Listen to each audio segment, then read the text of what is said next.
the City of Las Cruces, and my name is Ruben Romero. I am a service rider, and I help out throughout with the technicians and the foremen. I render the bookings. I also create work orders, and I'll actually set up the outsourcing for vehicles that are crash cars, from crash cars to outsourcing for DOTs, anything like that.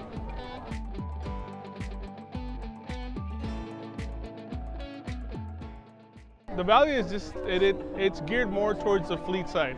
The previous program that we used was not geared for what we do as far as vehicles. It was more of a generality type of program. With FleetWave, we see those fleet-specific type of drop-downs. It's geared towards the vehicles themselves and what you do as you manage an actual fleet of vehicles. There's nothing that's excessive or anything that we don't need, and if we do run into something we don't need, we work on getting that removed. So it's been a real benefit for us to utilize that program.